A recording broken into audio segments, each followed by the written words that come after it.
कुछ कॉजेज़ हैं उसके, वो बताएँगे।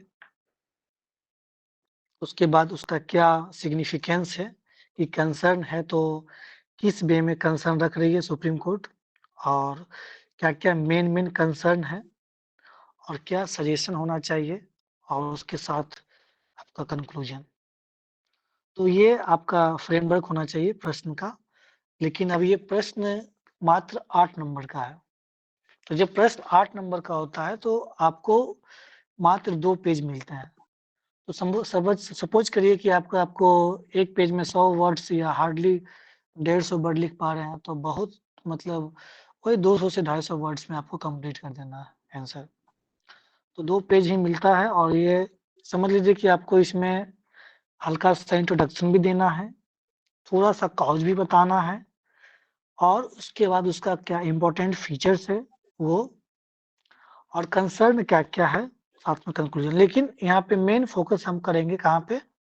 सबसे ज़्यादा कंसर्न पे, क्योंकि प्रश्न क्या है? कंसर्न का है। तो बाकी चीज़ें हम लोग ज़िक्र करेंगे कि सुप्रीम कोर्ट ने क्या जारी किया, कैसे किया, लेकिन सबसे इम्पोर्टेंट क्या होगा? कंसर्न। तो हल्का-सा इसको टच करेंगे, जैसे हमने यहाँ पे लिखा है कि सुप्रीम कोर्ट ने एक हैंडबुक लॉन्च किया है। अब इनका हम देख रहे थे काजल जी का, प्रश्न शायद काजल जी का ही था। वो पूरा वीमेन एम्पावरमेंट पे वीमेन का जो भी शायद मैं कॉपी दिखाऊँगा, तो उस तरह का लिख दिए, तो वो नहीं करना है।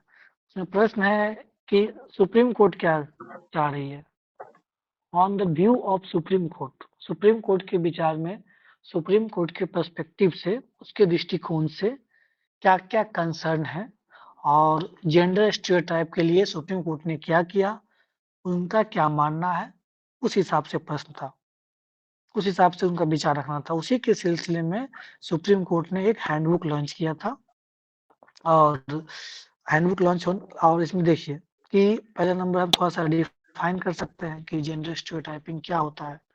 एक तरह से जो भी भेदभाव हो रहा है, डिस्क्रिमिनेशन इंडिविजुअल बेसिस पे on the basis of gender, male है, फीमेल है, स्पेशली यहाँ पे बात जो हो रही है फीमेल की ही बात हो रही है। तो क्या-क्या काउज़ होते हैं? अब मान लिए अगर डिस्क्रिमिनेशन हुआ है तो क्या-क्या कुछ इम्पोर्टेंट काउज़ हैं।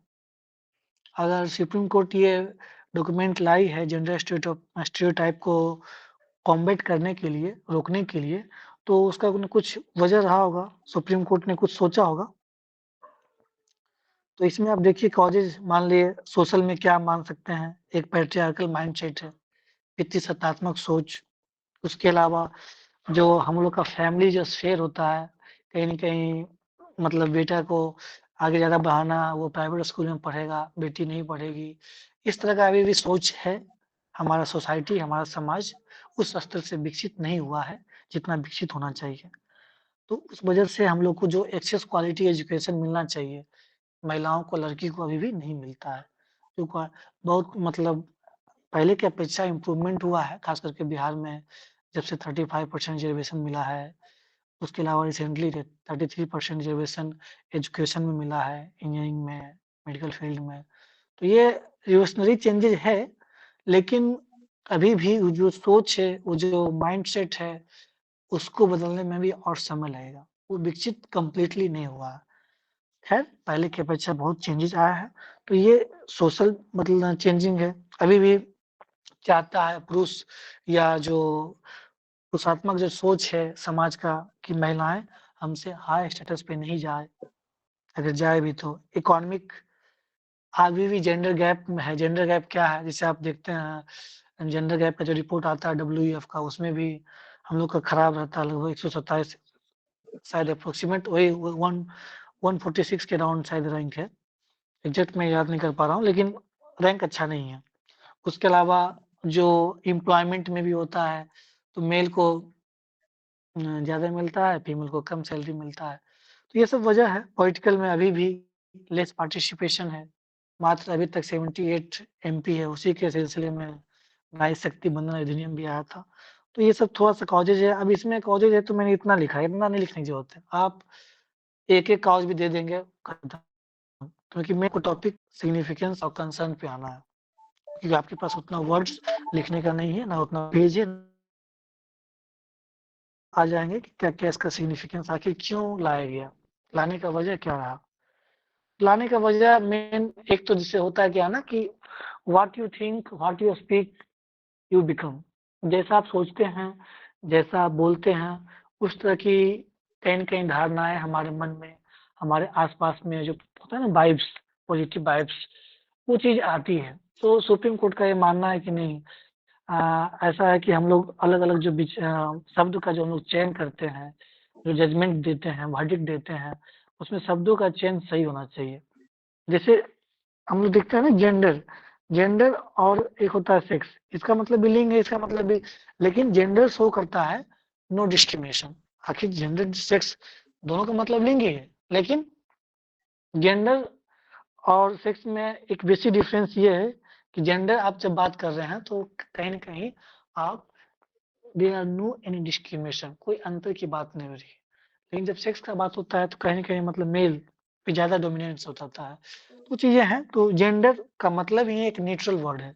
तो उस तरह का वर्ड ऐसा वर्ड हो जो कि कहीं न कहीं किसी सोसाइटी को हैम्पर नहीं करे। कुछ एग्ज़ाम्पल था, जैसे अ,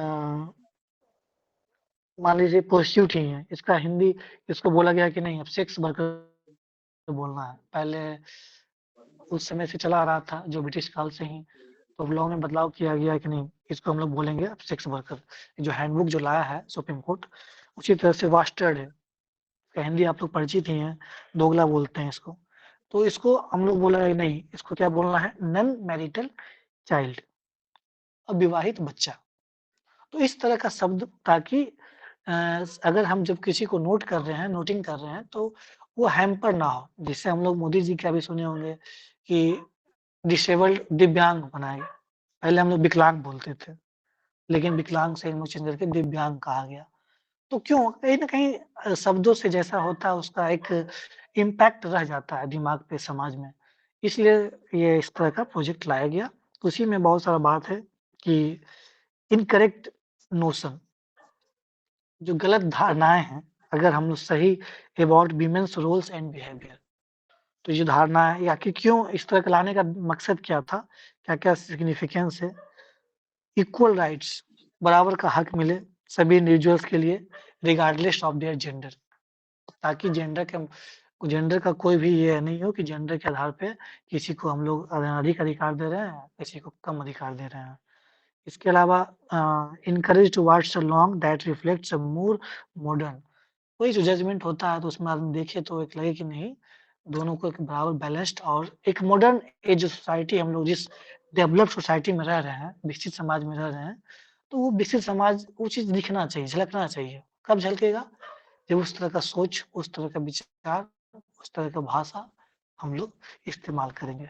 इसीलिए इस कंसर्न को देखते हुए जो चैलेंजेज़ था पॉलिटिकल, इकोनॉमिक, सोशल, इसीलिए ये डॉक्यूमेंट लाया गया था सुप्रीम कोर्ट के द्वारा, और उसमें ये सब बदलाव किए गए। और उसी में कुछ-कुछ इम्पोर्टेंट है, ये वर्ड्स कुछ-कुछ याद रखेंगे। बास्टर्ड का बता दिया, प्रोस्टिट्यूट बता दिया, कार्नल इंटरकोर्स है, अफेयर है, अफेयर, अब देखिए अफेयर नहीं बोल कर के क्या बोलना है, रिलेशनशिप आउटसाइड ऑफ मैरिज, मतलब जो संबंध है वो विवाह के अलावा, अफेयर नहीं बोलना। तो ये सुप्रीम कोर्ट ने शब्दावली का कलेक्शन रखा है उस हैंडबुक में कि हमको यही-यही करना है, और यही शब्द का भी जब वर्डिक्ट होगा और जब बहस होगा, तो यही शब्दों का ही चयन होना है। मेन कंसर्न क्या-क्या था?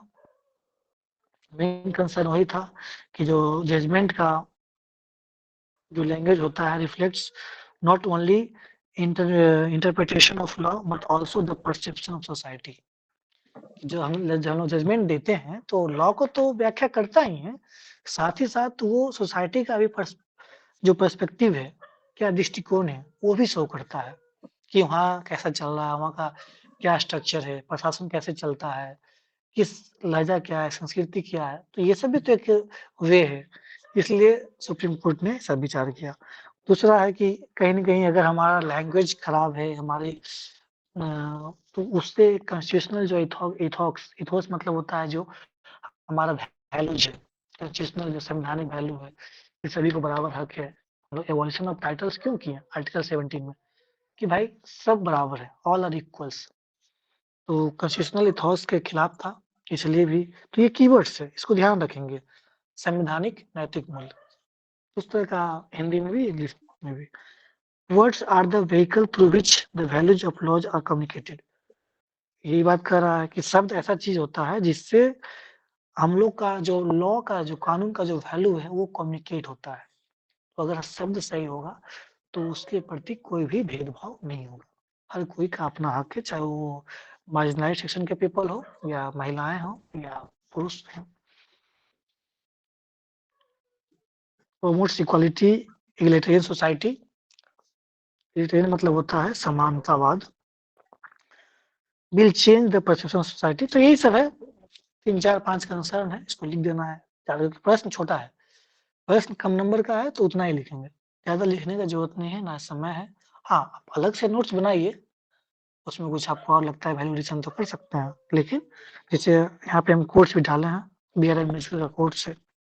आई measure the progress of community by the degree of progress which women have achieved.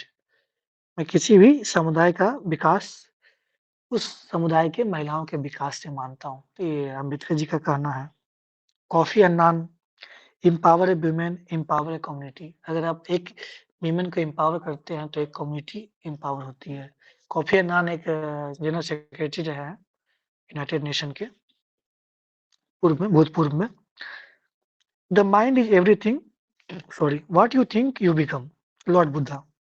ये यही यही थॉट्स, यही पर्सपेक्टिव सुप्रीम कोर्ट का भी रहा कि जैसा हम डिसीजन दे रहे हैं, जैसा बहस हो रहा है, वो परसेप्शन बाहर भी जा रहा है। तो हम प्रयास करेंगे कि वो पॉजिटिव हो, न्यूट्रल हो, नॉन पार्टीशन हो, किसी का ये नहीं हो, इम्पार्शियल हो। तो उस तरह का, इसलिए ये चीज लाया गया। नॉन पार्टीशियन हो, निष्पक्ष, इम्पार्शियल हो, न्यूट्रल हो। ये सब शब्द क्या ध्यान रखने का चीज है, ध्यान रखिए। बताइए, इसमें किसी को कुछ पूछना है? छोटा सा प्रश्न था, तो छोटा सा डिस्कशन।